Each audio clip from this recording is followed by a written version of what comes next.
بسم اللہ الرحمن الرحیم۔ السلام علیکم۔ سب سے پہلے آپ میرے 24 ستمبر کے ویلاگ کا یہ کلپ سنیں کہ میں نے کیا کہا تھا۔ یہ حکومت الیکشن کے معاملے پر عمران خان کے ساتھ نہیں بیٹھے گی۔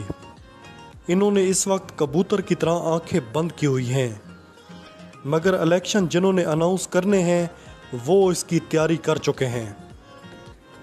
ابھی کچھ دن آپ صبر کریں، یہ پھر اداروں کے خلاف زہر اگلیں گے۔ آپ کچھ دن صبر کریں، یہ پھر اداروں کے خلاف زہر اگلیں گے۔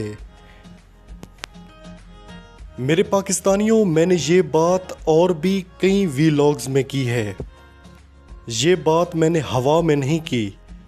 جن لوگوں کو اس شریف خاندان کی تاریخ کا پتہ ہے وہ سب جانتے ہیں یہ کون لوگ ہیں۔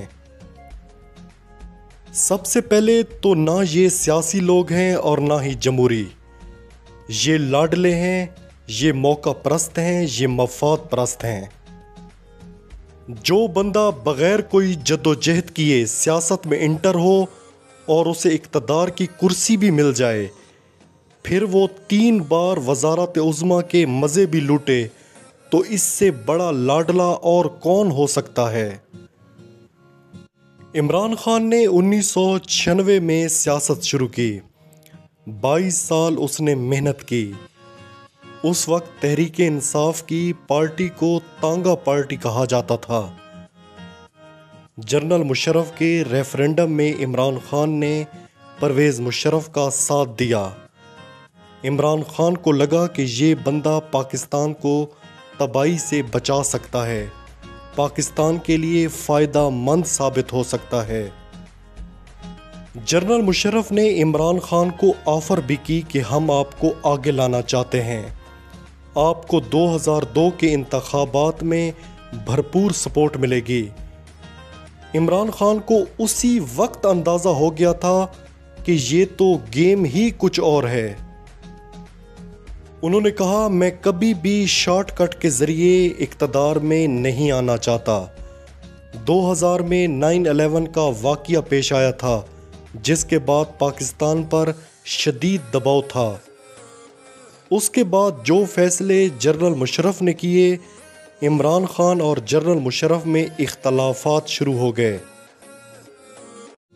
میرے پاکستانیوں، یہ سب کچھ بتانے کا مقصد یہی ہے کہ عمران خان بھی ان جیسا ہوتا تو کرسی کے مزے لوٹنے کے لیے اقتدار میں بیٹھ جاتا، مگر عمران خان نے اس چیز پر کمپرومائز نہیں کیا۔ اب یہ لوگ کون ہیں؟ جو پاکستانی شعور رکھتا ہے، پیٹ کی بجائے عقل سے سوچتا ہے، ان کو تو پتہ ہے یہ لوگ کون ہیں، ان کی سیاسی تاریخ کیا ہے۔ یہ لاڈلا جب بھی خطرہ محسوس کرتا ہے تو اداروں کے خلاف بولنا شروع کر دیتا ہے۔ میرے پاکستانیوں، مریم نواز لندن پہنچ گئی ہے نا، اور یہ پریس کانفرنس اس کی خواہش پر کی گئی۔ یہاں نون لیگ کا بیڑا غرق کر کے پاسپورٹ ملنے کے بعد جلدی جلدی لندن روانہ ہو گئی، جاتے ہوئے بھی بے عزت ہو کر گئی اور وہاں پہنچ کر بھی بے عزت ہوئی۔ یہاں عمران خان کو ہر طرح سے فائدہ پہنچایا۔ انکل شہباز شریف کا بٹھا بیٹھا کر اب لندن میں باپ کی سیاست کا جنازہ نکالنے پہنچ چکی ہے۔ یہ دونوں باپ بیٹی ذوالفقار علی بھٹو اور بے نظیر بننے چلے تھے۔ باپ سے چند دن جیل برداشت نہیں ہوئی اور بیٹی کو پیلے جوڑے پہنائے گئے، مگر سب کچھ الٹا پڑ گیا۔ اس نے اپنی پارٹی کا ستیہ ناش کر دیا۔ بے نظیر بھٹو ایک پڑھی لکھی اور ذہین عورت تھیں۔ ہم ان سے سیاسی اختلافات تو کر سکتے ہیں، وہ الگ بات ہے، مگر وہ ایک ذہین باپ کی ذہین بیٹی تھی۔ آکسفورڈ یونیورسٹی میں اس نے تعلیم حاصل کی تھی، تقریر کرنے کا ڈھنگ جانتی تھی۔